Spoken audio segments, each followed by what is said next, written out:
The sound of hoofbeats echoed through the Montana Valley like distant thunder as Harriet Miller stood frozen on her father's porch, watching the silhouette of the only man she'd ever loved disappear into the horizon. It was 1883, and the West was still wild enough to swallow a man whole, to give him the freedom he apparently craved more than he craved her. "He's not coming back, Pa," she whispered, though her father had long since gone inside, leaving her to her heartbreak. The letter in her hand creased from the countless times she'd unfolded, and refolded it said everything and nothing at all. "I need to find my own way," Harrison Blackwood had written. "The open country calls to me more than I can resist." What he hadn't written, but what Harriet understood all too well, was that the call of freedom rang louder in his ears than the promise of their love. The Montana Territory stretched endlessly before her, the mountains purple against the fading daylight. This land that had once felt like possibility now seemed a cruel reminder of what she'd lost. At 22, she had given her heart completely to a man who had ridden away with it, leaving nothing but dust and broken promises in his wake. Harriet. "Come inside before you catch your death." Her father called from within the modest but sturdy cabin that had been their home since moving west from Pennsylvania 5 years earlier. With one last look at the empty trail, Harriet tucked the letter into her pocket and turned back toward the house. She would not cry again. She had shed enough tears over Harrison Blackwood to fill the Missouri River. "Was that Harrison I heard riding out?" her father asked when she stepped inside, though his tone suggested he already knew the answer. "Yes." Her voice was steady, belying the storm inside her. "He's gone for good this time." Jacob Miller's weathered face softened with concern. At 53, he had seen his share of hardships, including losing his wife Harriet's mother to influenza just before they'd decided to head west. "His kind never stays put, Harriet. I tried to warn you." "I know, Pa." She busied herself with the dinner preparations, slicing potatoes with more force than necessary. But knowing something and believing it are two different things. Her father nodded, understanding in his eyes. "Well, you're better off." A man who can't choose what's important when the moment comes isn't worth the heartache. Harriet said nothing. Harrison had been more than just a handsome face with a charming smile. He'd been the first person to make her feel alive after her mother's death. He'd taught her to ride properly, to shoot straight, to laugh again. For nearly a year, they'd built something she thought was unbreakable, until the Barlow gang had passed through with their tales of adventures further west, of gold in the streams and freedom on the plains. And Harrison's eyes had lit up with a hunger she couldn't satisfy. "I'll be back," he had promised last night as they stood under the stars. "Once I've made my fortune, I'll return for you." But Harriet knew better. The West was filled with women waiting for men who never returned. She would not be one of them. "Mr. Peterson mentioned his son is coming to visit next month," her father said casually, settling into his chair with his pipe. "Howard's doing well for himself in Helena, has a proper business now." Harriet didn't respond to the not-so-subtle hint. Her father had been trying to interest her in more suitable men for months. Men with businesses, men who stayed put. Men who were everything Harrison was not. The next morning dawned bright and merciless. Harriet rose early, as was her habit, and went about her chores. The chickens needed feeding, the cow milking, the garden tending. Life went on, even when it felt like her world had stopped turning. As she hung laundry on the line behind the house, she saw a cloud of dust rising from the direction of town. Shading her eyes against the sun, she made out a wagon approaching. It was Mrs. Winters, the shopkeeper's wife and the closest thing Crow's Creek had to a gossip columnist. "Harriet, dear," Mrs. Winters called as she pulled her wagon to a stop. "I thought you might want to know that your cowboy was seen in town last night, drinking heavily at the saloon." Harriet's hands stilled on the wet sheet she was hanging. "Harrison's gone, Mrs. Winters. Left yesterday." The older woman's eyebrows rose. "Well, he didn't get far then. Tom at the saloon said he was talking big about joining up with the Barlow gang, heading to Wyoming Territory." Something cold settled in Harriet's stomach. The Barlow gang wasn't just a group of adventurers. They were notorious outlaws, known for robbing stagecoaches and, on at least 2 occasions, banks. If Harrison had truly fallen in with them, Thank you for telling me, she said, forcing her voice to remain neutral, Mrs. Winters studied her with sympathy. Men are fools, my dear, especially the handsome ones. With that pearl of wisdom, she clicked her tongue at her horse and continued on her way. Harriet finished hanging the laundry mechanically, her mind racing. Harrison had never mentioned joining the gang, only traveling in the same direction. Had he lied to her? Or had the decision been made after he'd left, perhaps fueled by whiskey and disappointment? For a moment, she considered going into town, finding him, confronting him. But pride kept her feet firmly planted on her father's property. She would not chase after a man who hadn't chosen her. The summer days stretched into weeks, and weeks into months. Harriet threw herself into work, helping her father expand their small ranch operation, taking on extra sewing for families in town, anything to keep her hands busy and her mind quiet. She smiled and nodded when her father's friends visited with their sons, but she made no effort to encourage any suitors. Her heart, she had decided, would remain her own. It was early October when the news reached Crow's Creek.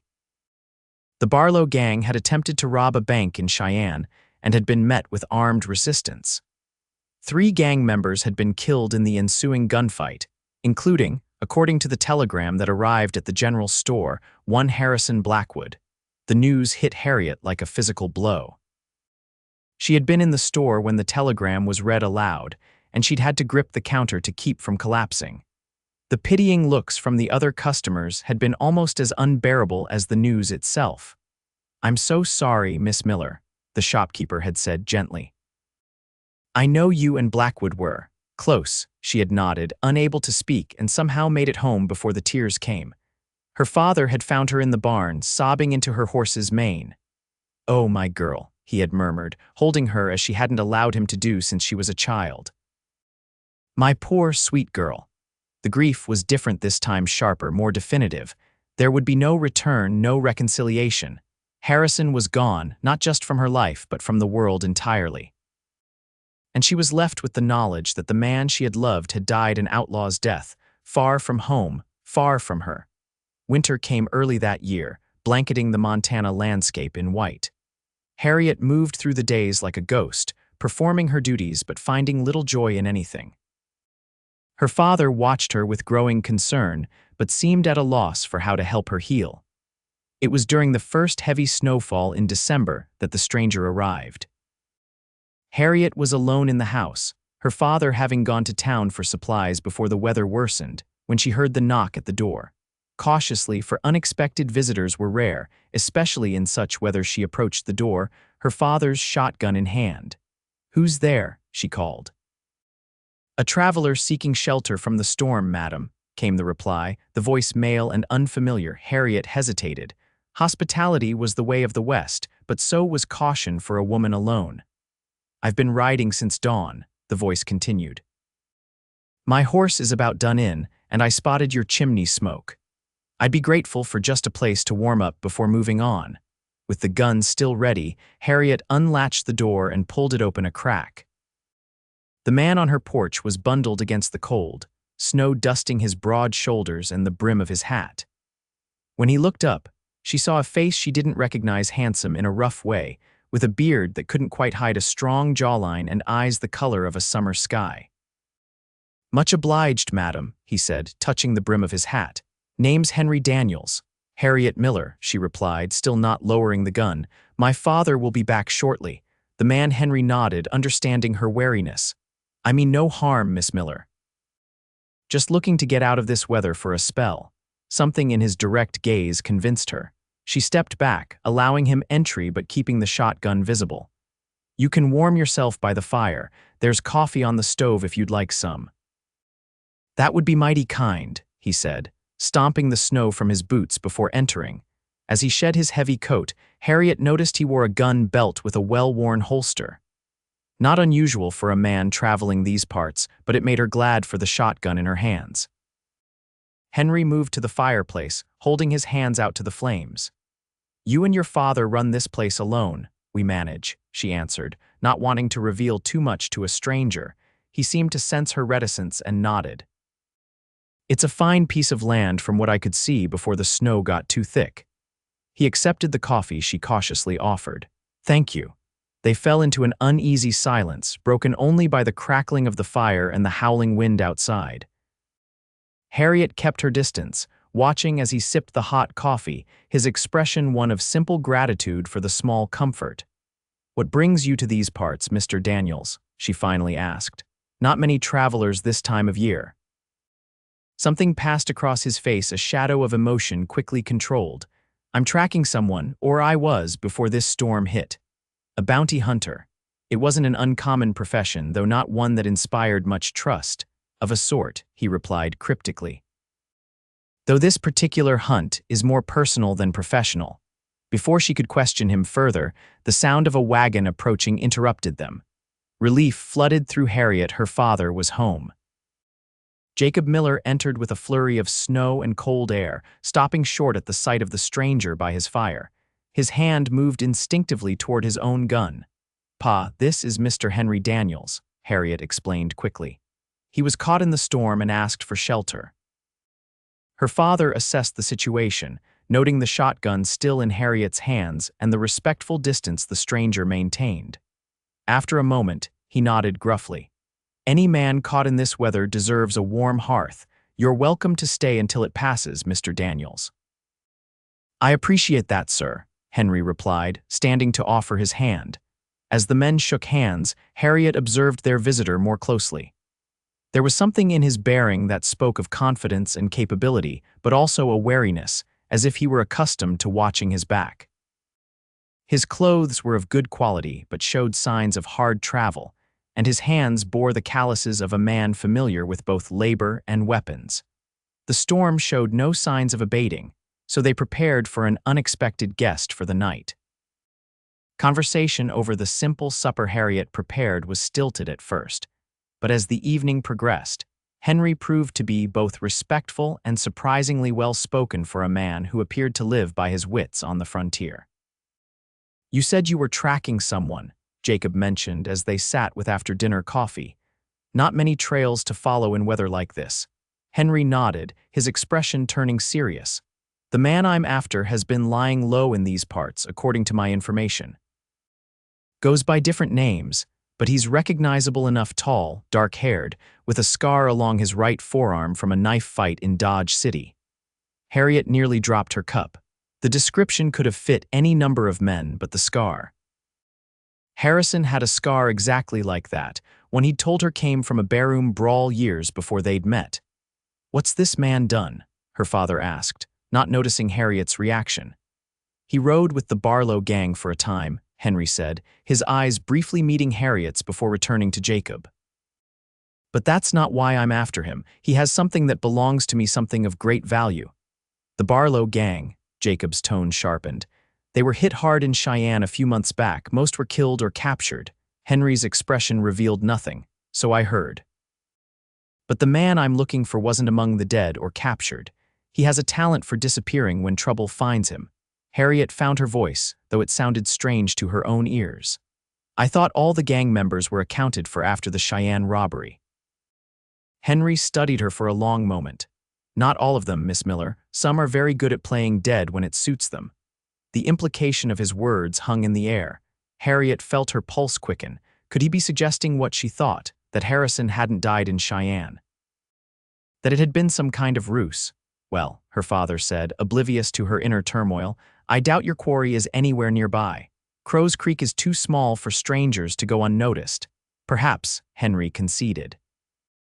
"But men on the run often seek out the most remote places, especially those with personal connections."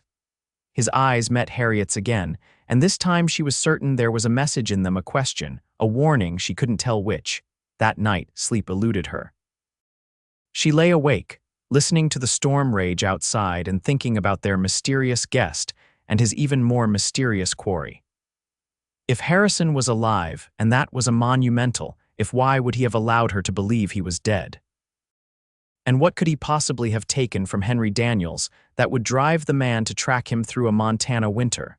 Morning brought with it clearing skies and a decision from Henry to continue his journey. "I've imposed on your hospitality long enough," he told them as he prepared to leave. And I've ground to cover before the next storm hits. You're welcome to stay longer, Jacob offered, having warmed to the stranger overnight.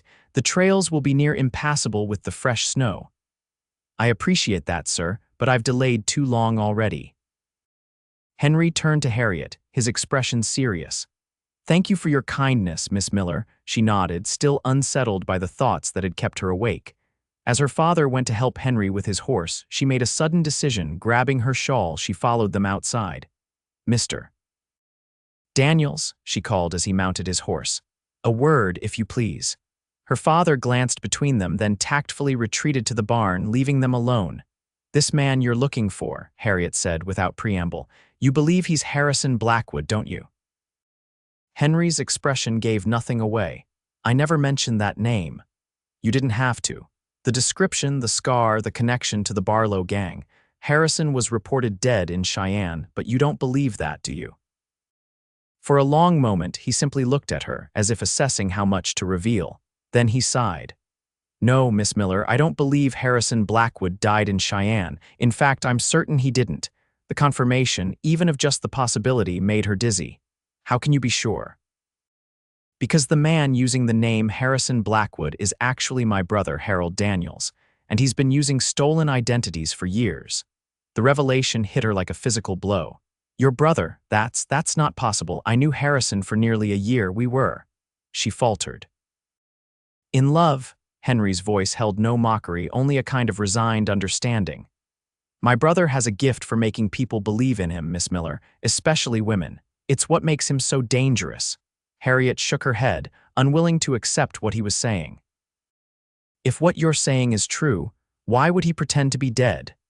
Because he stole something valuable during the Cheyenne job, something the rest of the gang didn't know about. When the robbery went bad, he saw an opportunity to disappear with his prize. Henry's eyes were sympathetic but unflinching. He used the chaos to fake his death and escape with the goods. And what was this valuable thing? Harriet demanded, her voice rising despite her effort to control it. A deed, Henry replied, to a gold mine in Colorado. One that rightfully belongs to my family. Harriet felt as if the ground beneath her feet had turned to quicksand. The man she had mourned, the man whose memory she had held sacred for months, might not only be alive but might never have been who he claimed to be at all. I don't believe you, she said, but even to her own ears the denial sounded hollow. Henry reached into his coat and withdrew a worn photograph. This was taken 3 years ago in Denver. He handed it to her. With trembling hands, Harriet accepted the photograph. It showed 2 men standing side by side outside what appeared to be a saloon. One was clearly a younger Henry, without the beard but with the same steady gaze. The other, her breath caught. The other was undeniably Harrison, or rather Harold. The same smile that had captured her heart, the same confident stance. There was no mistaking him. I'm sorry, Henry said quietly, taking back the photograph as her hands went limp. I didn't come here to cause you pain. But I need to find my brother before he disappears again with our family's legacy.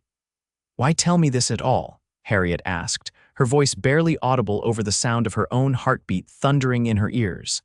Because I think he might try to contact you. Harold never could resist returning to the scenes of his conquests. Henry's expression hardened slightly. And because I thought you deserved to know the truth about the man you loved, past tense, as if her feelings could be so easily categorized and dismissed. If he contacts you, Henry continued, I would be grateful if you'd send word to me at the hotel in town. I'll be staying there for the next few days. Harriet nodded mechanically, unable to form words. Henry touched his hat in farewell, then turned his horse toward the road to town. She stood watching until he disappeared from sight, the cold seeping through her shawl unnoticed. Her mind was a whirlwind of confusion, anger, and beneath it all, a treacherous flicker of hope. Harrison or Harold might be alive. The revelation should have filled her with fury, and part of it did. But another part, a part she wasn't proud of, felt a surge of relief so powerful it nearly brought her to her knees. When she finally returned to the house, her father took one look at her face and knew something was wrong. What did that man say to you? He demanded, protective instincts flaring. Harriet sank into a chair, suddenly exhausted. He thinks Harrison is alive, Pa, and that he's not who he claimed to be. Jacob's expression shifted from concern to anger. What nonsense is this? Is he trying to trick you for some reason? He showed me a photograph, Harriet said dully.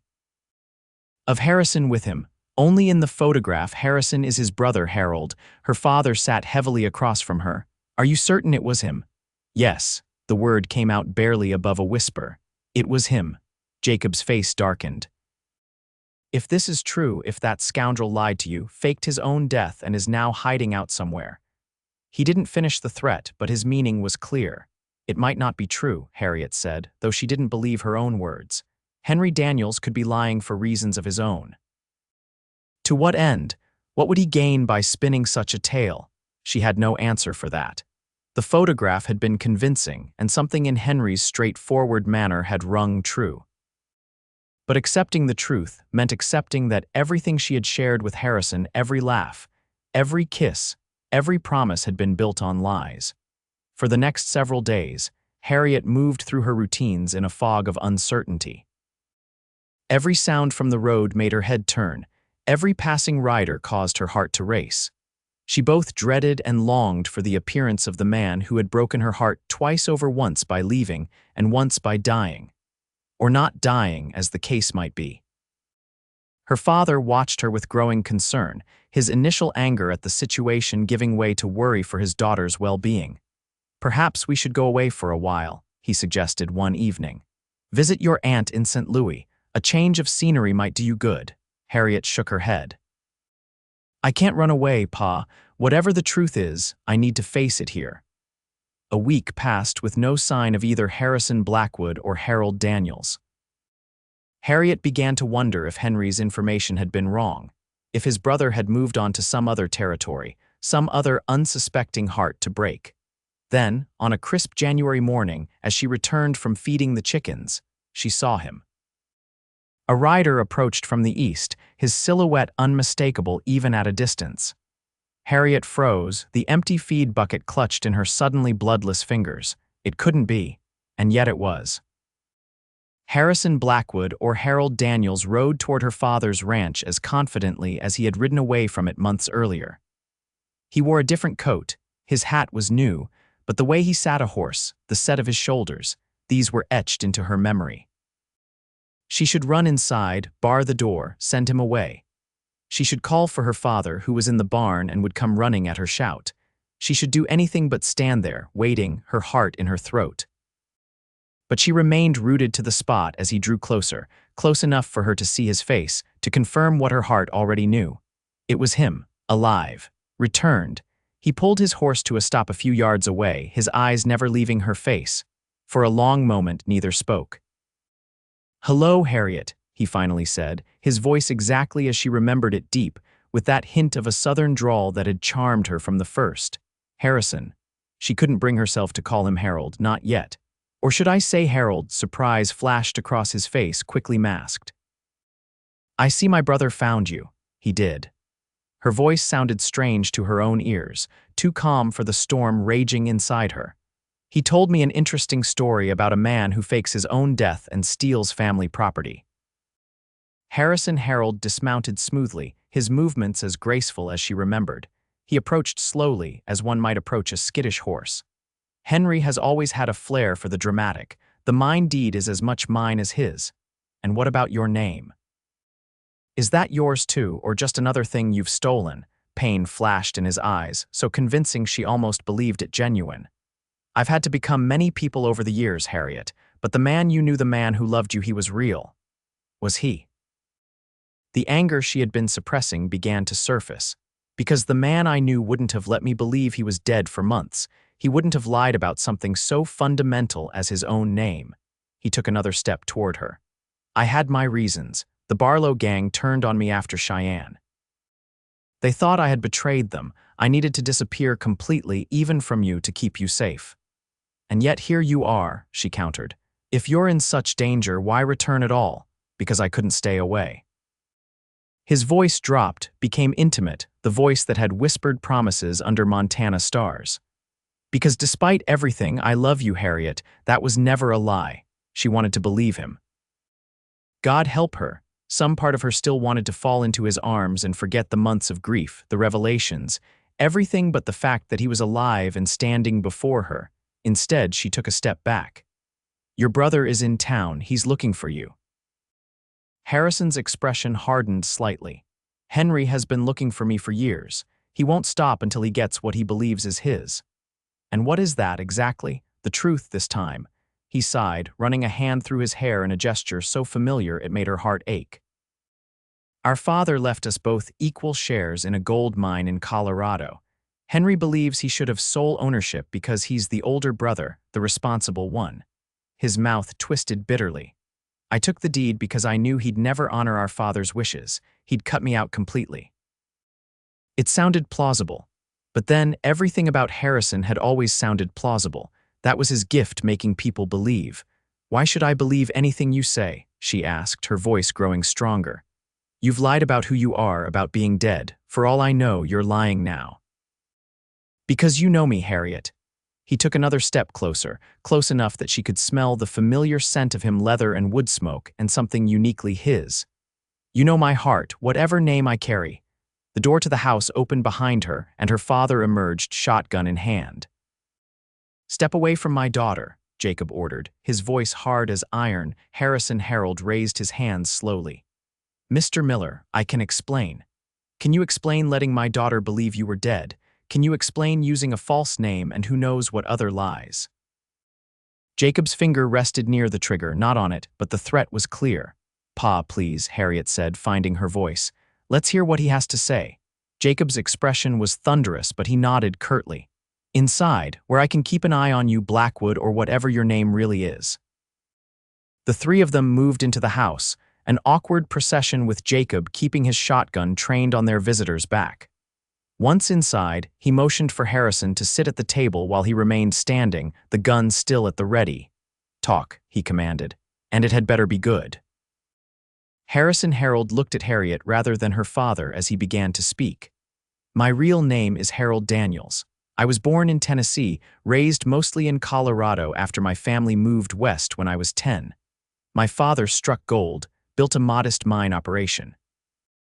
When he died 3 years ago, he left the mine equally to my brother Henry and me." He paused, his eyes never leaving Harriet's face, as if gauging her reaction. "Henry didn't think I deserved an equal share. He's always been the steady one, the one who worked alongside our father while Well, I preferred to see more of the world."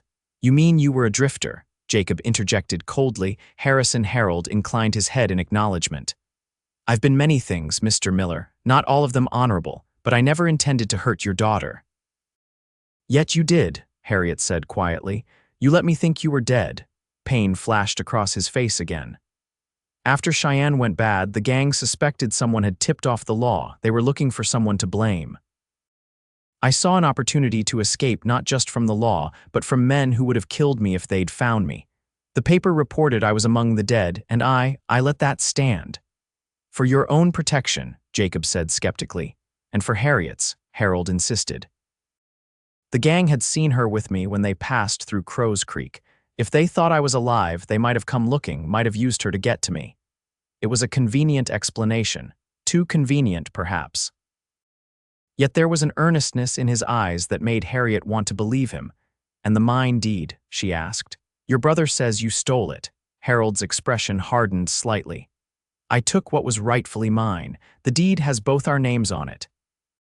Henry wanted to sell the mine to Eastern investors, men who would strip it bare and leave nothing for the future. I wanted to work it properly, sustainably. When I couldn't convince him, I took the deed to prevent the sale." "So you're a thief as well as a liar," Jacob said flatly.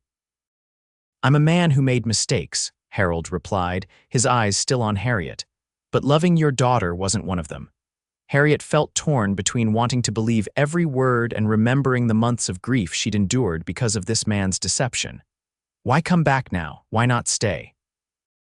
"Dead," his expression softened. "Because I realized that no amount of gold or freedom was worth losing you.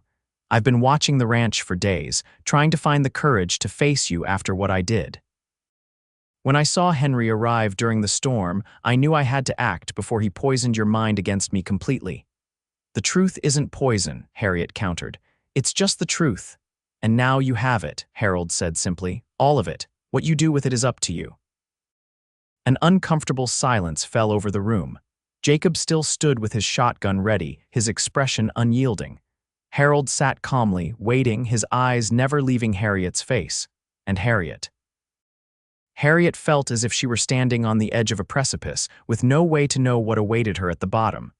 "Pa," she finally said, "I need to speak with Harold alone." "Absolutely not," Jacob responded immediately. "This man has already proven he can't be trusted, please." She turned to face her father fully. "I need to do this." Jacob studied her face for a long moment, then reluctantly nodded.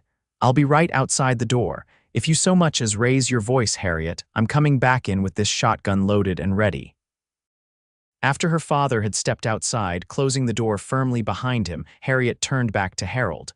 Without Jacob's imposing presence, the room felt smaller, more intimate. "You hurt me," she said simply. "Not just by leaving, but by letting me believe you were dead. I mourned you.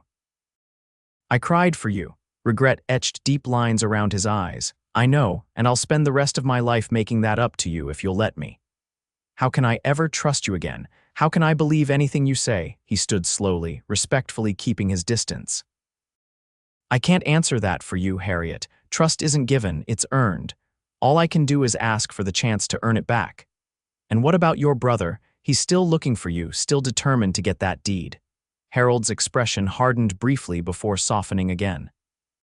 "Henry and I need to settle our differences, but that's between him and me. It doesn't have to touch you." "It already has," she pointed out. "He came here looking for you. He told me the truth when you wouldn't." "His version of the truth," Harold corrected gently. "There are always two sides." Harriet moved to the window, needing space to think. Outside, she could see her father pacing, shotgun still in hand. Beyond him, the Montana landscape stretched white and pristine, unmarked by the complications of human deception. "I don't know what to believe anymore," she admitted, her back to Harold. "Or who." She heard him approach, felt his presence behind her though he didn't touch her. "Believe what your heart tells you," he said softly. "It led you true before, did it?" She turned to face him, finding him closer than she'd expected. "My heart led me to a man who abandoned me, who lied to me, who let me suffer needlessly for months." Pain flashed in his eyes, and for the first time she believed it was genuine. "I was wrong, so wrong, Harriet. I thought I was protecting you, but I was really protecting myself. From facing what I'd done, from admitting that I'd made a terrible mistake in leaving you." His sincerity was palpable, and Harriet felt her resolve weakening. This was the man she had fallen in love with, earnest, intense, capable of making her feel as if she were the only person in the world who mattered. But was he real? Or just another role being played by Harold Daniels, a man who by his own admission had been many things? "I need time," she said finally. "Time to think, to sort through everything." Harold nodded, accepting her decision without argument. "I understand. I'll be in town at the boarding house. When you're ready to talk again, if you're ready, send word. And your brother, what will you do about him?" A shadow crossed Harold's face. "I'll deal with Henry, peacefully if possible, but I won't let him take what's rightfully mine, not the deed and not you." The possessive note in his voice sent a shiver through her, though whether of alarm or something else, she couldn't say. "I'm not yours to take or lose," she said firmly. "Remember that." A smile tugged at his lips, a smile so familiar it made her heart ache. "I've never forgotten it. It's one of the things I love most about you, Harriet Miller. You belong to no one but yourself."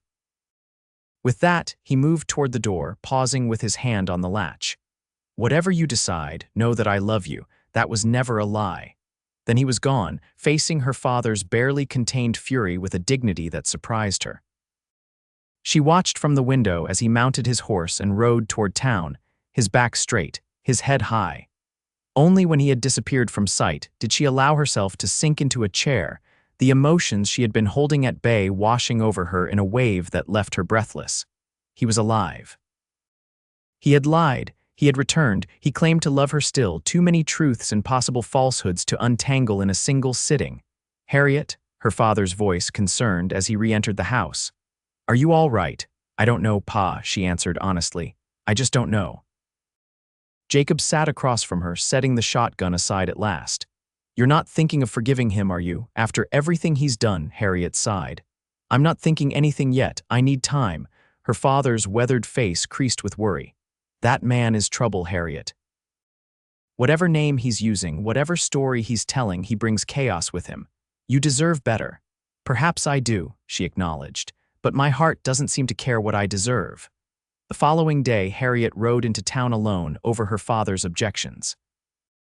She had no intention of seeing either Harold or Henry. She simply needed space to think away from her father's well-meaning but overwhelming concern. Crow's Creek was hardly a metropolis, but compared to the isolation of the ranch, the bustle of the main street offered a welcome distraction. She tied her horse outside the general store and went inside, nodding to Mrs. Winters, who was examining bolts of fabric. "Harriet Miller, as I live and breathe," the older woman exclaimed. "I was just telling Mr. Parker here about the most extraordinary rumor. They're saying Harrison Blackwood isn't dead after all, that he's been seen right here in town." Harriet forced a smile. "Is that so?" "Indeed it is. And what's more, there's another man in town claiming to be his brother, saying Harrison isn't even his real name. Can you imagine such a thing?" Mrs. Winters leaned closer, lowering her voice conspiratorially. "They say the two of them nearly came to blows last night at the saloon." Alarm shot through Harriet. "Were either of them hurt?" Mrs. Winters shook her head, clearly disappointed by this anticlimactic outcome. "Sheriff Tanner broke it up before any real damage was done, but they say the look those two gave each other could have frozen hell itself." Harriet made her purchases quickly after that, her mind racing. If Harold and Henry had already confronted each other, the situation could escalate dangerously. Despite everything, she couldn't bear the thought of Harold coming to harm even at his brother's hands. As she was leaving the store, a familiar figure approached from the direction of the saloon. Henry Daniels, looking much as he had when he'd left her ranch, except for a darkening bruise on his cheekbone that suggested the confrontation at the saloon might have been more physical than Mrs. Winters had heard. He spotted her and changed course, heading directly toward her. "Miss Miller," he greeted, touching his hat. "I was hoping to see you, Mr. Daniels." She acknowledged him with a nod, her eyes going to his bruised face. "I hear you and your brother had a disagreement." A grim smile touched his lips. News travels fast in small towns. "Did you find what you were looking for?" she asked, careful to keep her voice neutral, in a manner of speaking. Harold always did have a tendency to return to the scenes of his indiscretions. Henry's eyes softened slightly. "He came to see you, didn't he?" There seemed little point in denying it. "Yes, yesterday." "And did he spin you a tale about our father's mine, about how I'm trying to cheat him out of his rightful inheritance?" Harriet met his gaze steadily. "He told me his side of the story, just as you told me yours." "The truth, I suspect, lies somewhere in between." Henry nodded, a hint of respect in his expression. "You're a perceptive woman, Miss Miller, more so than most who fall under my brother's spell." "I haven't fallen under anything," she replied sharply. "I'm simply trying to understand what's happening." "Fair enough." Henry glanced around the busy street, then lowered his voice. "I won't presume to tell you what to think or feel about my brother, but I will warn you that Harold is desperate. The deed he stole is worth a considerable fortune, and he knows I won't stop pursuing him until I recover it." "And what will you do when you find it?" Harriet asked. "Sell the mine to Eastern investors, as he claims you plan to do." Surprise flickered in Henry's eyes. "Is that what he told you?" He shook his head. "The mine is nearly played out, Miss Miller. There's barely enough gold left to justify the cost of extraction. The real value is in the water rights that come with the property water that the neighboring ranches desperately need for their cattle." This was a new twist, one Harold hadn't mentioned. "And what do you plan to do with these water rights?" "Sell them, yes, but fairly, to the ranchers who need them. Harold wants to extort them, charge rates so high only the wealthy operations could afford access." Henry's expression hardened. "Our father built relationships with those ranchers. They trusted him. I won't see that legacy destroyed by my brother's greed." It was a compelling argument, and one that cast Harold's actions in a very different light. But was it true? Or was Henry simply better at lying than his brother? "Why should I believe you over him?" she asked bluntly. Henry didn't seem offended by the question. "You shouldn't necessarily, but ask yourself this. Which of us came to you with the truth from the beginning, and which kept his real identity hidden until he was forced to reveal it?" It was a fair point, and one that Harriet had been wrestling with herself. Before she could respond, the sound of approaching hoofbeats drew their attention. Harold rode toward them, his expression darkening as he took in the scene. "Henry," he called as he dismounted, his voice carrying an edge Harriet had never heard before. "I thought I made myself clear last night." "You made your fists clear, brother," Henry replied evenly. "Your arguments less so." Harold's eyes flickered to Harriet, softening briefly before hardening again as they returned to his brother. "This doesn't concern Miss Miller, doesn't it?" Henry challenged. "You involved her the moment you came into her life with your lies." Harriet had heard enough. "Stop it, both of you," she said firmly.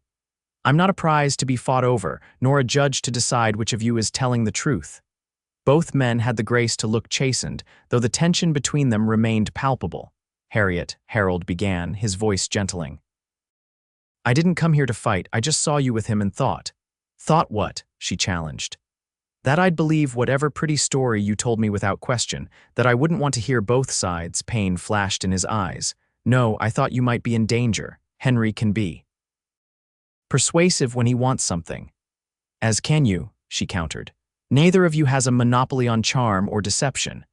A small crowd had begun to gather, drawn by the confrontation between the brothers and Harriet's uncharacteristically public display of anger. "Perhaps this isn't the best place for this discussion," Henry suggested, eyeing the onlookers. "For once we agree," Harold said. He turned to Harriet, his expression earnest. "Will you hear me out, properly without my brother's interference?" Before she could respond, Sheriff Tanner pushed through the crowd, his hand resting on his gun. "Is there a problem here, Miss Miller?" he asked, his eyes moving between the brothers with suspicion. "No problem, Sheriff," she assured him quickly. "Just a family disagreement." Tanner didn't look convinced. "I warned you two last night," he said to the brothers. "No more trouble in my town, or I'll have you both in cells until you cool off." "We understand, Sheriff," Henry said smoothly. "My brother and I were just leaving." Separately, he added with a pointed look at Harold. Harold's jaw tightened, but he nodded reluctantly. "Miss Miller," he said, touching his hat. "I'll call on you tomorrow if I may." It wasn't really a question, and Harriet felt a flash of irritation at his presumption. "I'll let you know if I'm receiving visitors," she replied coolly. Surprise and hurt crossed his face, but he merely nodded again and mounted his horse. With a last, long look at her, he rode away, heading back toward the boarding house. Henry watched him go, his expression unreadable. "Be careful, Miss Miller," he said quietly. "Harold is at his most dangerous when he feels cornered." With that cryptic warning, he too touched his hat and departed, walking in the opposite direction from his brother. The crowd began to disperse, though Harriet could feel curious eyes on her back as she untied her horse and prepared to return home.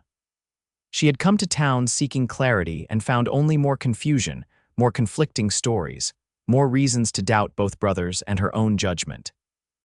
As she rode home, the Montana landscape stretched out before her, vast and indifferent to human concerns. The mountains had stood for eons before any of them were born and would stand for eons after they were gone.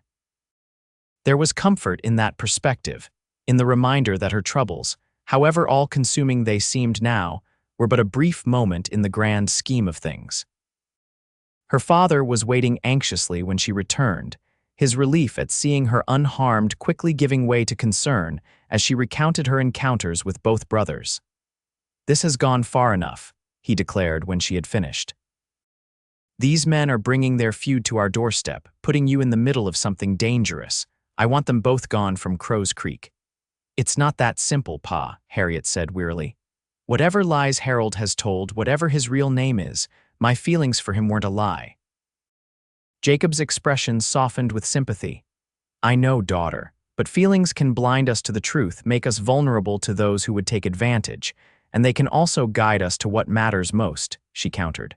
"I need to see this through, Pa. I need to know once and for all who Harold Daniels really is."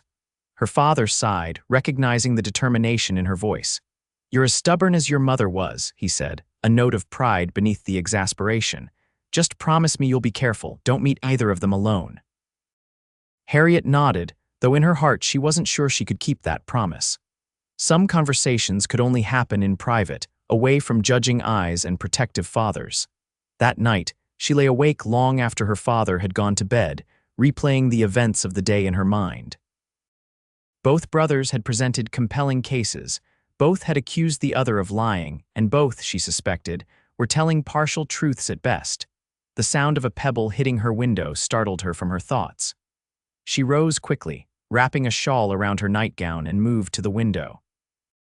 Looking down, she saw Harold standing in the yard, his face pale in the moonlight. For a moment, she considered ignoring him, pretending she hadn't heard.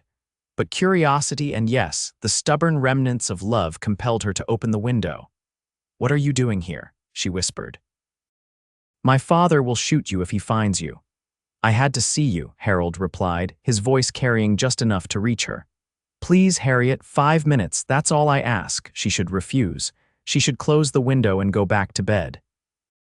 She should honor her promise to her father not to meet either brother alone. Instead, she found herself saying, "Wait by the barn. I'll be down in a moment." Moving silently so as not to wake her father, Harriet dressed quickly and slipped out of the house. The night was cold but clear, stars scattered like diamonds across the black velvet sky. She found Harold waiting as instructed, his breath forming clouds in the frigid air. "This is madness," she said as she approached. "If my father wakes up, I know," he interrupted. "But I couldn't wait until morning, not after seeing you with Henry today." There was an urgency in his manner that she hadn't seen before, a tension that went beyond their complicated personal history. "What's happened?" she asked, suddenly alert. Harold ran a hand through his hair, a gesture she had once found endearing but now recognized as a sign of agitation. "Henry's not just after the deed, Harriet. He wants me dead." The baldness of the statement shocked her. "That's a serious accusation. It's the truth." "Last night at the saloon, he said things, made threats that went beyond our usual disagreements." Harold's eyes, usually so confident, held a hint of genuine fear. "He blamed me for our father's death." "Your father? I thought you said he died naturally." Harold looked away, his profile sharp in the moonlight. "He did. A heart attack. But Henry believes the strain of our constant fighting of my lifestyle choices is what caused it. He's convinced himself that I'm responsible and that I need to pay for it." It was a chilling accusation, and one that cast Henry's pursuit in a much darker light. If he truly blamed Harold for their father's death, his desire for the deed might be secondary to a more primal thirst for vengeance. "Have you spoken to Sheriff Tanner?" Harriet asked. Harold gave a bitter laugh. "And tell him what?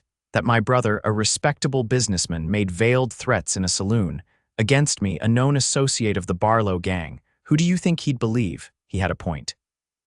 From an outsider's perspective, Henry appeared to be the wronged party, pursuing a thief who happened to be his less reputable brother. "What will you do?" she asked softly. Harold's eyes met hers, and in them she saw a vulnerability that stripped away the layers of deception and bravado. "I'm leaving, Harriet. Tonight. I've already packed my things at the boarding house." The announcement shouldn't have hurt as much as it did. After all, hadn't he already left her once? Hadn't he already proven his willingness to disappear when things became difficult? Yet the pain that lanced through her was sharp and immediate. "I see," she said, fighting to keep her voice steady. "And you came to say goodbye again?" "No," the force of his response surprised her. "I came to ask you to come with me." For a moment, Harriet couldn't speak, couldn't even breathe. "What? Come with me," Harold repeated, taking her hands in his. "We'll go to California, start fresh where no one knows us. I have enough money saved to buy a small place, maybe near the coast. You'd like the ocean, Harriet. It goes on forever, like the sky." The picture he painted was seductive, a new beginning, far from the complications of brothers and deeds and small town gossip. A life with the man she had never stopped loving, despite everything. "But you're asking me to leave my father," she said slowly. "To leave everything I know, everyone I care about, and run away with a man who has lied to me from the beginning. A man who let me believe he was dead rather than face me with the truth." Pain flashed in Harold's eyes. "I know I've given you every reason to doubt me. But this, what I feel for you, has never been a lie. Never." His hands tightened on hers, warm despite the cold night air. "I'm not the man I was when I left you, Harriet, believing I'd lost you forever. It changed me, made me see what truly matters." The sincerity in his voice was compelling, and Harriet felt her resolve weakening. But a lifetime of her father's practical wisdom kept her grounded. "If you truly want a fresh start," she said carefully, "why not settle things with your brother first? Return the deed, make peace. Then if you still want to go to California, we could discuss it properly." Harold's expression hardened. "Henry doesn't want peace. He wants the deed, yes, but more than that, he wants me punished, humiliated. Returning the deed won't satisfy him now." "You don't know that," Harriet insisted. "You haven't tried." "I know my brother," Harold countered. "I've known him all my life. This goes beyond business, beyond family legacy. It's personal now." A chill that had nothing to do with the winter night ran through Harriet. The intensity in Harold's voice, the conviction with which he spoke of his brother's hatred, suggested a history far more complex and troubled than either man had revealed. "What aren't you telling me?" she asked quietly. "What really happened between you and Henry?" Harold released her hands and turned away, his shoulders tense. For a long moment he was silent, and Harriet thought he might refuse to answer. Then, just as she was about to press him further, he spoke. "Henry was engaged once," he said, his voice low, "to a woman named Emily. This was before our father struck gold, when we were still struggling to make ends meet. She was like sunlight, bright, warm. Everyone loved her." Harriet felt a sense of foreboding. "Including you," Harold nodded, still not facing her. "Including me, and she loved me too. We never meant for it to happen. We fought it, both of us. But some feelings can't be denied, no matter how much you wish they could be." The parallels to their own situation weren't lost on Harriet. "What happened?" She broke off the engagement. "Told Henry the truth, that she had feelings for me. He was devastated, furious. He accused me of deliberately stealing her away, of always taking what was his." "And did you?" Harriet asked, needing to know. "Did you deliberately pursue your brother's fiancée?" Harold turned back to her, his expression pained. "No, I swear it. I tried to stay away from her, tried to bury my feelings. But Emily, she was determined. She said she couldn't marry one brother while loving another. Where is she now?" A shadow crossed Harold's face. "She died. Influenza, the winter after she broke things off with Henry. He blamed me for that too, said if she'd still been with him, he would have gotten her proper medical care sooner." The tragedy of it struck Harriet deeply. A woman caught between brothers, a love that led to heartbreak and recrimination, and ultimately to an early grave. No wonder the enmity between Harold and Henry ran so deep. "I'm sorry," she said softly, "for all of you." Harold's laugh was bitter. "Henry never forgave me. When our father struck gold a few years later, when we finally had the means to make something of ourselves, I thought perhaps time had healed the wounds. But Henry just became more determined to prove himself the better son, the more deserving heir. And now he sees history repeating itself," Harriet realized. "Another woman coming between you." "Yes." Harold's eyes met hers, intense and pleading. "But you're not Emily, Harriet. You're stronger, more certain, and what I feel for you, it's different, deeper." The words were beautiful, the sentiment everything she had longed to hear. But doubt still nagged at her. If Harold could fall in love with his brother's fiancée once, could his feelings for her be equally transient? Was she just another chapter in the brothers' ongoing rivalry? "I need time," she said finally. "This is too much to process all at once." Disappointment flashed in Harold's eyes, but he nodded. "I understand, but I don't have much time, Harriet. Henry won't wait forever, and neither will the men he's likely hired to help him." "Men?" Alarm shot through her. "What men?" "I saw him talking to some rough-looking characters at the saloon last night," Harold explained. "Men I recognize from my days with the Barlow gang, hired guns." The implication was clear and chilling. If Harold was telling the truth, Henry's pursuit had taken a darker, more dangerous turn. "You need to tell the sheriff," Harriet insisted. "And say what? That I suspect my brother of hiring men to kill me." Harold shook his head. "Without proof, it's just the word of an admitted outlaw against a respectable businessman." He was right, and they both knew it. In the eyes of the law in the town, Harold was the criminal, Henry the wronged party. Any accusation would be dismissed as the desperate lies of a man trying to escape justice. "Then what will you do?" she asked, fear for him overriding her lingering doubts. "I'll leave as planned. Head west, where Henry's influence can't reach." Harold took her hands again, his touch gentle but insistent. But I'll wait one more day. Give you time to decide if you'll come with me. The offer hung between them, tempting and terrifying in equal measure.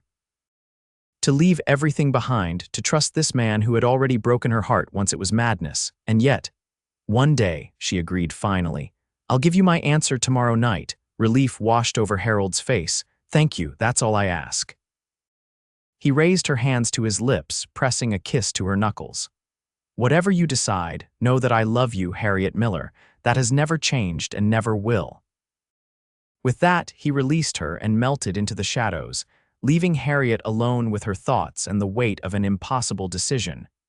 When she returned to the house, she found her father waiting in the kitchen, a lamp lit, his expression a mixture of worry and disappointment. I saw you from the window, he said before she could speak. With him, guilt washed over her, though she hadn't done anything wrong. I'm sorry, Pa, he needed to talk and I needed to listen, Jacob finished for her, his voice softening. I understand, Harriet. But sneaking out in the middle of the night to meet a man of questionable character isn't like you. I know. She sat heavily at the table, suddenly exhausted. Nothing about this situation is like anything I've experienced before. Her father studied her face in the lamplight. He's asked you to go with him, hasn't he? Harriet looked up, startled. How did you know? A sad smile touched Jacob's lips. Because it's what I would do in his position. If I truly loved a woman and believed I couldn't stay, I'd ask her to come with me. The simple truth of it struck Harriet deeply. For all his faults, her father had loved her mother with a steadfast devotion that had never wavered, even in the years since her death. I don't know what to do, Pa, she admitted, her voice small. I love him. Despite everything, I love him. But I love you too, and this place, and the life we've built here. Jacob reached across the table to take her hand. Your mother would say to follow your heart. I'm more inclined to say follow your head. But in the end, Harriet, only you can decide what path is right for you. What if I make the wrong choice? The fear that had been gnawing at her finally voiced itself. Then you learn from it and move forward, her father said simply. That's all any of us can do. They sat in silence for a moment, the lamp casting long shadows across the kitchen. Finally, Jacob spoke again, his voice thoughtful. Before you decide anything, I think you should speak with Henry Daniels as well. Hear his side directly, not filtered through his brother's perspective.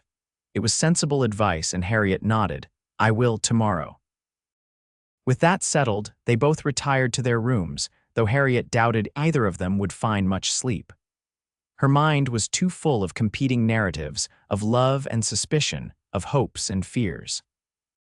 The decision before her seemed impossible: stay with the father she adored in the home she loved, or risk everything for a man who had already proven his capacity for deception.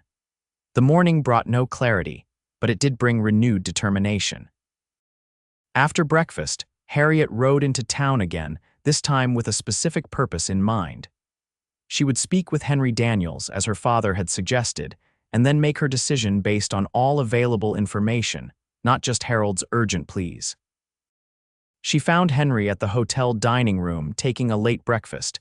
He seemed surprised but not displeased to see her.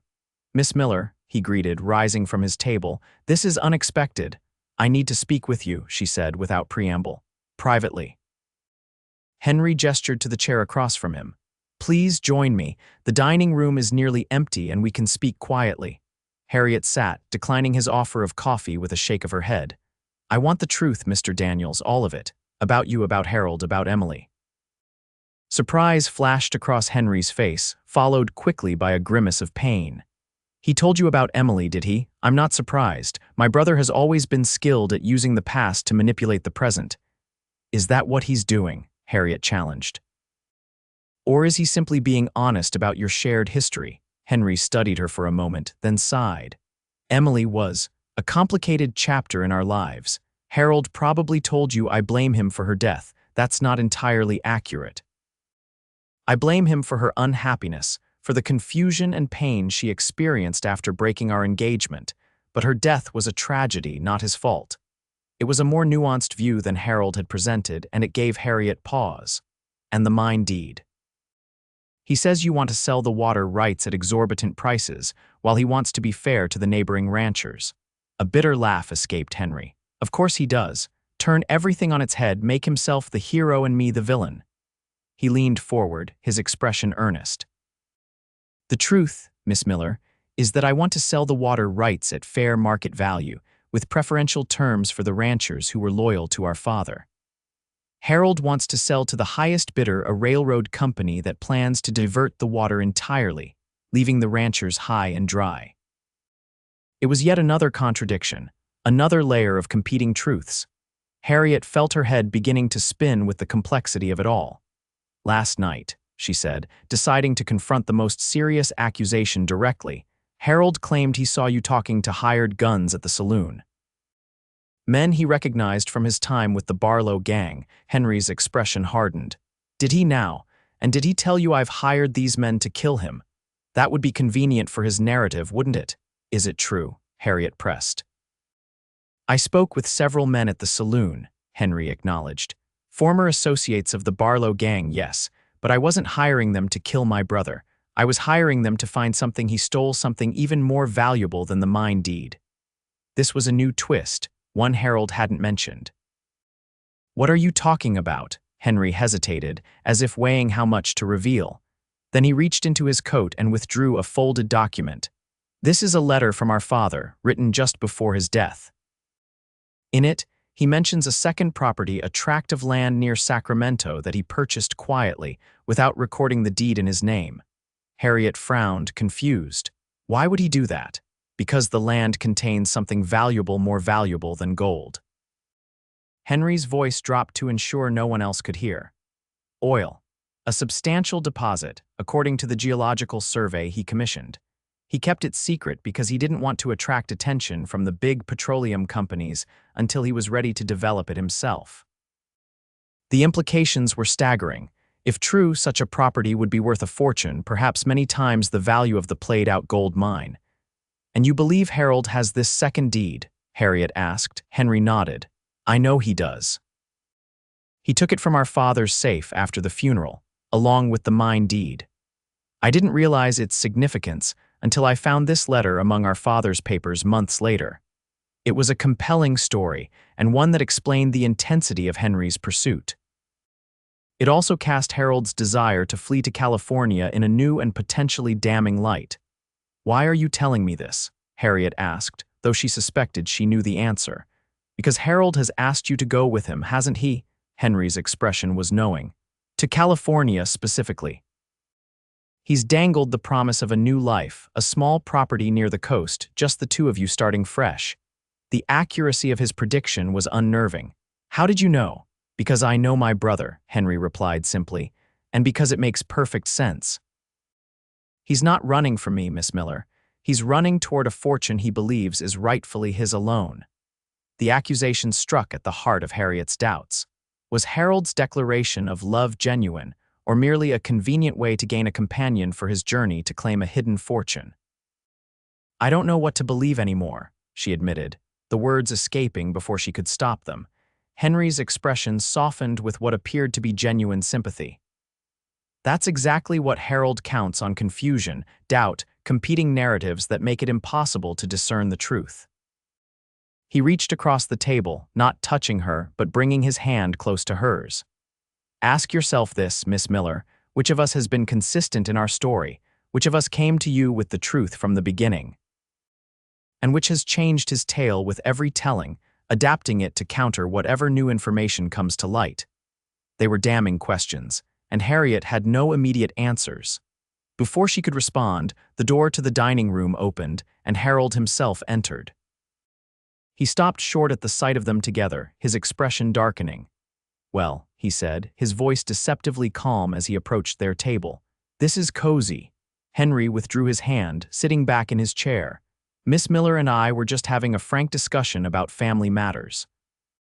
Weren't we? Harriet rose, unwilling to be caught between the brothers in such a public setting. I should go.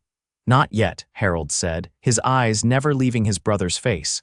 Not until you hear what Henry's really after. Henry's expression remained impassive. I've already told Miss Miller about the California property, Harold, about the oil. There's no need for further deception. For a moment, Harold looked genuinely shocked, then his face settled into lines of grim acceptance. I see. Well, that saves me the trouble of explaining it myself. He turned to Harriet, his eyes pleading. It's not what you think.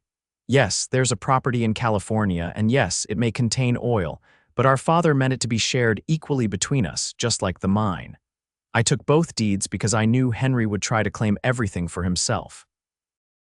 That's not true, Henry countered, his composure slipping for the first time. Father's letter specifically states that the California property was to be mine alone, while the mine was to be shared. It was his way of balancing our inheritances since the mine was nearly depleted. Show her the letter then, Harold challenged. Let Harriet read it for herself. Henry hesitated, his hand moving to his coat where he had replaced the document. The specific terms are complicated, legal language that could be misinterpreted. Or they could be exactly as I've described them, Harold pressed. Equal shares in both properties, as our father always intended. The dining room had emptied except for the three of them, the other guests having departed during their conversation. Even the waiter had discreetly withdrawn to the kitchen, sensing the tension. This is pointless, Harriet said finally. You'll never agree on what's true, and I can't determine it for you. She moved toward the door, but Harold stepped into her path. Wait, please. Come with me somewhere private where we can talk without Henry's interference.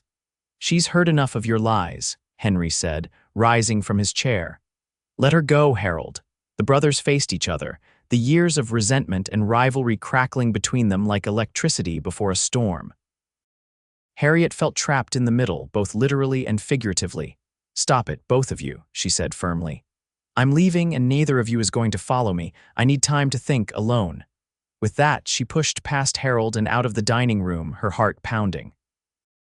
She had come seeking clarity and found only deeper confusion, more contradictions, more reasons to doubt both brothers and her own judgment.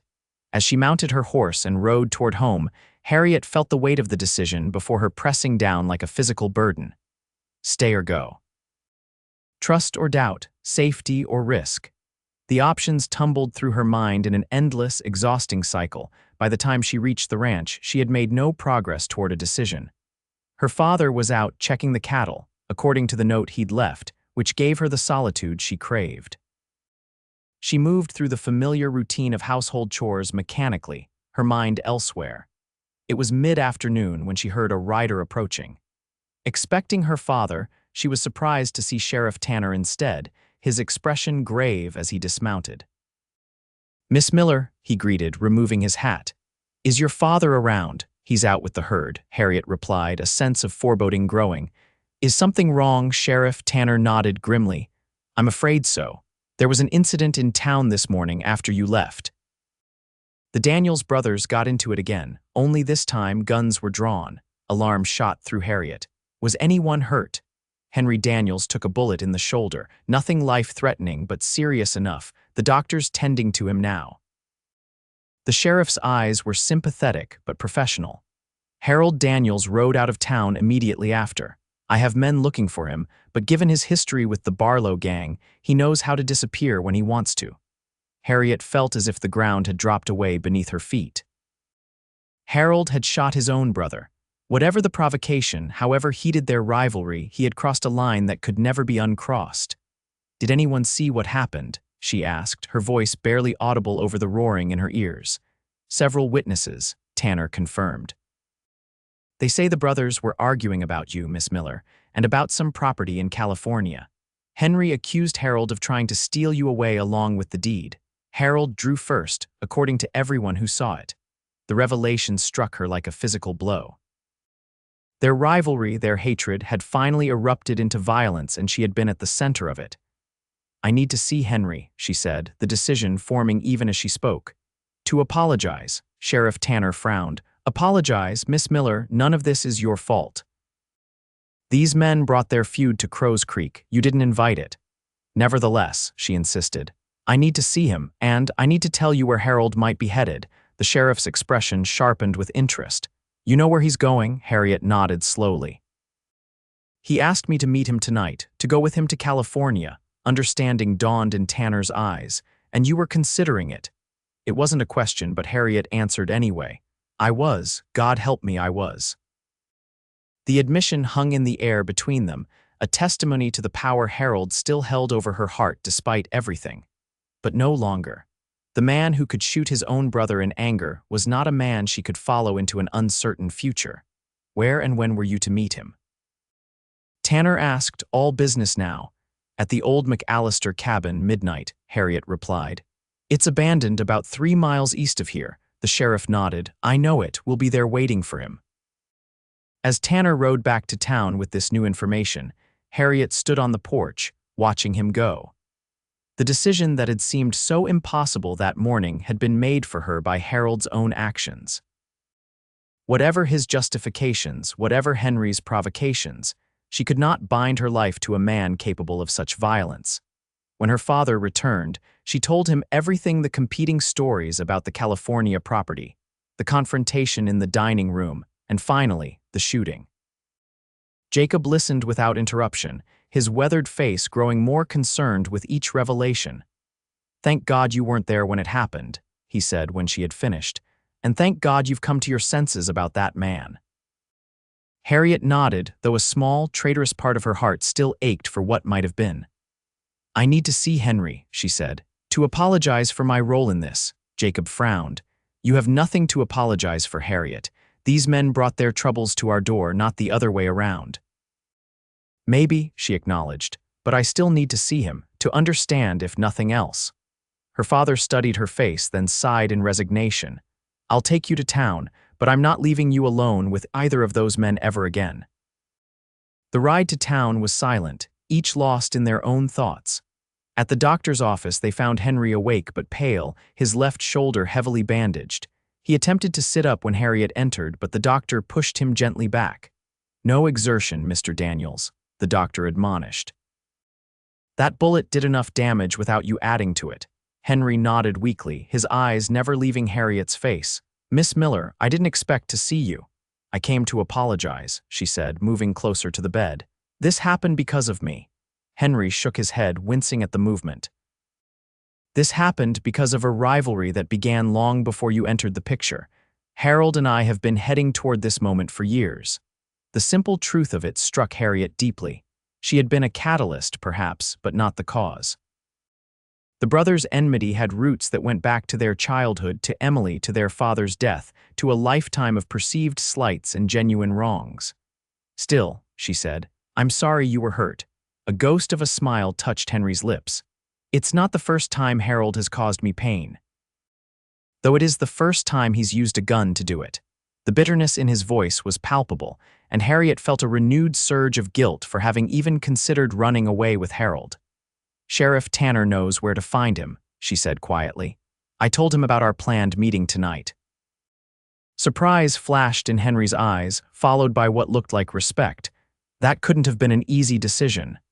It was the only decision, Harriet replied simply.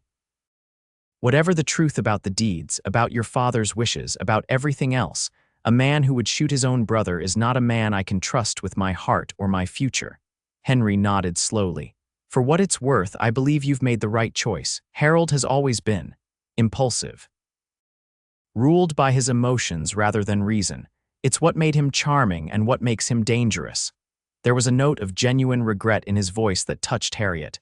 Despite everything, Henry still cared for his brother in some complex, wounded way. What will happen to him? She asked. If the sheriff catches him, prison most likely. Attempted murder is a serious charge even in the territories. Henry's expression was grim. If he escapes, well, Harold has always been good at reinventing himself. He'll become someone new, somewhere new, and the cycle will begin again. The thought of Harold in prison was painful, but the alternative, him free to continue his pattern of deception and harm, was worse. And you, Harriet asked, what will you do once you've recovered, returned to Colorado, settle my father's affairs properly? Henry hesitated, then added, there is no oil in California, Miss Miller. That was a test one Harold failed by not denying its existence. The only property our father owned in California was a small tract of timberland, hardly worth the paper the deed is printed on. The revelation didn't surprise Harriet as much as it might have earlier in the day. Another lie, she said softly. One of many, Henry confirmed. My brother has lived so long in a world of his own creation that I sometimes wonder if he can even recognize the truth anymore. It was a sad assessment, but one Harriet feared might be accurate. The Harold she had loved or thought she had loved had been a construct, a character played by a man whose real name she had never even known until recently. "I should go," she said, sensing that Henry was tiring. "I've taken enough of your time." As she turned to leave, Henry called after her, "Miss Miller, Harriet, for what it's worth, I believe his feelings for you were genuine, perhaps the only genuine thing about him." The words followed her out of the doctor's office, a small comfort in the sea of deception and pain. Her father was waiting outside, and together they returned to the ranch, the future stretching before them quieter, perhaps, than it might have been with Harold in it, but more stable, more true. That night, as midnight approached, Harriet sat on the porch, looking out at the Montana landscape bathed in moonlight. Somewhere out there, Sheriff Tanner and his deputies were waiting at the McAllister cabin. Somewhere out there, Harold Daniels was riding toward what he believed would be a new beginning with her, unaware that his past had finally caught up with him. A part of her wished she could have warned him, given him a chance to escape. But that would have made her complicit in his crimes, in his continued deception. And Harriet Miller was done with lies, done with half-truths, done with the intoxicating but ultimately hollow charm of a man who could never be who he claimed to be. The sound of distant gunshots broke the night's stillness one, then two more in rapid succession. Harriet's heart clenched. Had Harold resisted arrest? Had he drawn on the sheriff as he had drawn on his brother, she would learn the truth in the morning, she knew. For now, all she could do was wait, and hope that whatever had happened at the McAllister cabin, the cycle of violence and deception had finally come to an end. Morning brought Sheriff Tanner again, his expression grave as he dismounted in front of the Miller ranch. Harriet, who had slept fitfully if at all, met him on the porch, her father close behind. "What happened?" she asked, though she feared she already knew the answer. Tanner removed his hat, a gesture of respect that confirmed her worst fears. "Harold Daniels is dead, Miss Miller. He drew on us when we attempted to arrest him. My deputy had no choice." Though she had been bracing for this news, the finality of it hit Harriet like a physical blow. Harold, the man she had loved, mourned, discovered anew, and ultimately rejected, was truly gone this time. No deception, no miraculous return, just the cold, hard fact of death. "I'm sorry," Tanner continued. "I know you had feelings for him despite everything." Harriet nodded, unable to speak. Her father's hand on her shoulder steadied her, his presence a silent bulwark against the tide of grief and relief that washed over her in equal measure. "Did he say anything?" she finally managed to ask. "Before." Tanner hesitated, then nodded. "He asked about you. Wanted to know if you had changed your mind about meeting him. When I told him you were the one who revealed the meeting place, he seemed resigned, said something about history repeating itself. Emily." He had been thinking of Emily, the woman who had chosen between brothers and found only tragedy. Harriet had made a different choice, neither brother, but herself, her family, her home. "Thank you for telling me," she said quietly. After the sheriff had gone, Harriet walked alone to the ridge overlooking the valley, the same spot where she had watched Harrison Blackwood ride away months earlier. The landscape was unchanged, the mountains still purple against the sky, the grass still waving in the breeze, the world still turning despite the human dramas that played out against its backdrop. She had loved him. Despite the lies, despite the deception, despite everything that had happened, she had loved him. That truth remained, even as all his falsehoods had been stripped away. But love alone was not enough, not without trust, not without honesty, not without the courage to face consequences rather than forever running from them. In time, the pain would fade. The town would find new gossip to occupy it. Her father would stop watching her with worried eyes, and she would move forward, wiser for the experience if not unscathed by it. The wind picked up, carrying with it the scent of pine and promise. Spring would come again, bringing new growth, new possibilities. And Harriet Miller would be here to see it, rooted in the land and life she had chosen, not swept away by the beguiling current of a love that, for all its intensity, had been built on shifting sand. As she turned back toward home, a rider appeared on the horizon, not from the direction of town, but from the east, where the sun was beginning its ascent into the clear Montana sky. For a heart-stopping moment, Harriet thought it might be Harold, returned from the dead once more in some impossible twist of fate. But as the rider drew closer, she saw it was a stranger, a young man on a sturdy bay horse, his clothes dusty from the trail but of good quality. He pulled up when he saw her standing alone on the ridge. "Excuse me, miss," he called, touching his hat respectfully. "I'm looking for the Miller Ranch. Would you happen to know if I'm headed in the right direction?" Harriet nodded, curious despite herself. "This is Miller Land." "I'm Harriet Miller." The young man's face brightened. "Miss Miller, what good fortune. I'm Howard Peterson from Helena. Your father might have mentioned me." Recognition dawned. Howard Peterson, the son of her father's friend, the suitable young man Jacob had been trying to interest her in for months. "He has," Harriet acknowledged, finding herself noticing, almost against her will, that Howard Peterson had kind eyes and an honest face. "We weren't expecting you for another week." Howard smiled sheepishly. "I finished my business in Bozeman earlier than anticipated and thought I might as well continue on to Crow's Creek. I hope my early arrival isn't an inconvenience." "Not at all," Harriet replied, surprised to find she meant it. "My father will be pleased to see you." As they walked their horses side by side toward the ranch house, Howard chatted easily about his journey, about the changing landscape, about his father's friendship with Jacob. There was no hidden agenda in his conversation, no layers of deception, just the straightforward interest of one person in another. It was refreshing. Healing, even. "I've heard there's been some excitement in these parts," Howard remarked as they neared the house. "Something about brothers feuding over a gold mine." Harriet hesitated, unsure how much to reveal about her personal connection to the events. "It's a long story," she said finally. "One best told over dinner, perhaps." Howard nodded, accepting her deflection without pressing. "I look forward to it. My father always said your family sets the best table in Montana territory." Such a simple compliment, with no hidden meanings or manipulations behind it. Harriet found herself smiling, a small, tentative smile, but genuine nonetheless. The future stretched before her, undefined but full of possibility. She had survived heartbreak, deception, loss. She had made difficult choices and lived with their consequences. And she had emerged stronger, more certain of herself and what she wanted from life. Harrison Blackwood or Harold Daniels had chosen freedom over her, only to discover too late that true freedom comes not from running away, but from facing the truth.